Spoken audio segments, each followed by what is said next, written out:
दोस्तों कैसे हो आप लोग। उम्मीद करते हैं अच्छे होंगे। दोस्तों आज की वीडियो में पढ़ेंगे क्लास 12th की ज्योग्राफी की चैप्टर 2 की सभी वस्तुनिष्ठ प्रश्न चैप्टर। तो इस चैप्टर में जितने भी वस्तुनिष्ठ प्रश्न दिया हुआ है सही वस्तुनिष्ठ प्रश्न को आज हम इस वीडियो में समाप्त करेंगे। ठीक है, चैनल पर नया आए हैं तो चैनल को जरूर सब्सक्राइब कर लीजिएगा ताकि आने वाली जो भी वीडियो होगी इसकी जानकारी सबसे पहले आपको मिल जाएगी। ठीक है, चैनल को जरूर सब्सक्राइब कर लीजिएगा। तो आज आपकी इस वीडियो में पढ़ेंगे क्लास 12th की चैप्टर 2 हिस्ट्री की सभी वस्तुनिष्ठ प्रश्न। ठीक, चलिए शुरुआत करते हैं इस चैप्टर की। पहला क्वेश्चन है निम्नलिखित में से भारत में पुरुष प्रवास का प्रमुख कारण कौन सा है। तो भारत में पुरुष प्रवास का प्रमुख कारण है यह आपका काम और रोजगार। ठीक है, भारत में पुरुष प्रवास का प्रमुख कारण है आपका काम और रोजगार। ऑप्शन सी इसका राइट आंसर हो जाएगा, काम और रोजगार। चलते हैं अगले प्रश्न की तरफ। अगला प्रश्न दिया हुआ है निम्नलिखित में से कौन सा क्षेत्र सघन जनसंख्या वाला है। तो सघन जनसंख्या वाला क्षेत्र आपका दक्षिण पूर्वी एशिया है। ऑप्शन ए इसका राइट आंसर हो जाएगा, दक्षिण पूर्वी एशिया। चलते हैं अगले प्रश्न की तरफ। प्रश्न कहता है जनसंख्या वृद्धि दर सर्वाधिक है।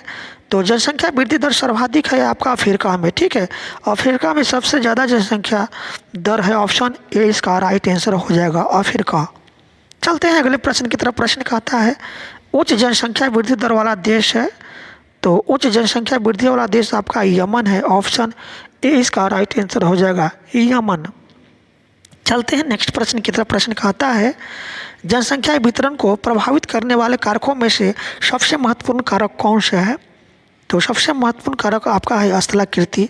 जनसंख्या वितरण को प्रभावित करने वाला सबसे महत्वपूर्ण कारक है आपका स्थलाकृति। ऑप्शन ए इसका राइट आंसर हो जाएगा, स्थलाकृति।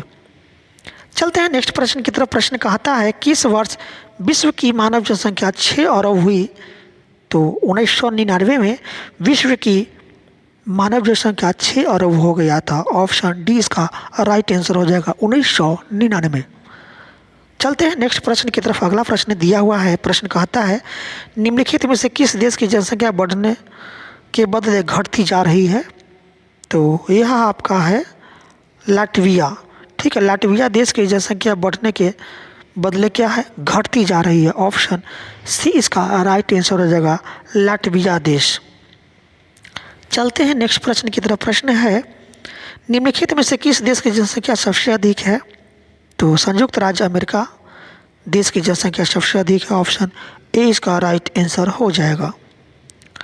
चलते हैं अगले प्रश्न की तरफ। अगला प्रश्न है जनसांख्यिकी संक्रमण सिद्धांत किसने दिया था। तो जनसांख्यिकी संक्रमण सिद्धांत यह दिया था आपका नोएस्टीन ने। ऑप्शन सी इसका राइट आंसर हो जाएगा, नोएस्टीन।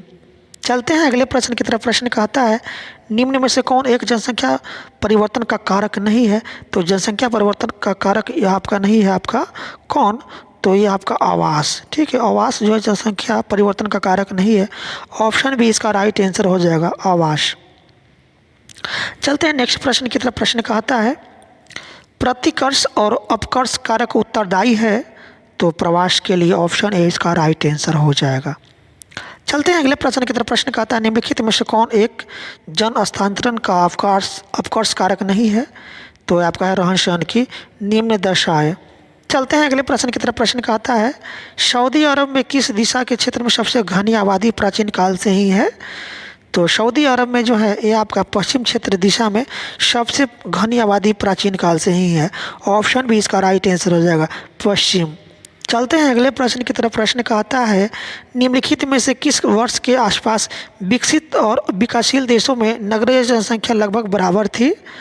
तो यह आपका था आपका 1970 में विकासशील और विकसित देशों के नगरीय जनसंख्या लगभग बराबर थी। और 1970 में ऑप्शन बी इसका राइट आंसर हो जाएगा, 1970।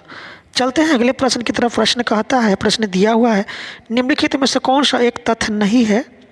तो जनसांख्यिकी संक्रमण की प्रथम अवस्था में जनसंख्या वृद्धि उच्च होती है। यह आपका एक तथ्य नहीं है। ऑप्शन डी इसका राइट आंसर हो जाएगा, जनसांख्यिकीय संक्रमण की प्रथम अवस्था में जनसंख्या वृद्धि उच्च होती है। चलते हैं अगले प्रश्न की तरफ। अगला प्रश्न है निम्नलिखित में से कौन सा एक विरल जनसंख्या वाला क्षेत्र नहीं है। तो विरल जनसंख्या वाला क्षेत्र यह आपका दक्षिण पूर्वी एशिया नहीं है। ऑप्शन सी इसका राइट आंसर हो जाएगा, दक्षिण पूर्वी एशिया। तो दोस्तों चैप्टर 2 में जितने भी ऑब्जेक्टिव प्रश्न दिया हुआ था ज्योग्राफी का, क्लास 12 की ज्योग्राफी चैप्टर 2 की जितने भी ऑब्जेक्टिव प्रश्न दिया हुआ था, सभी ऑब्जेक्टिव प्रश्न आज आपको हम पढ़ा दिए। अगले चैप्टर के ऑब्जेक्टिव प्रश्न पढ़ने के लिए चैनल को जरूर सब्सक्राइब कर लीजिएगा, और वीडियो अच्छी लगी तो वीडियो को अधिक से अधिक अपने दोस्तों में शेयर कीजिएगा। तो वीडियो देखने के लिए बहुत बहुत धन्यवाद।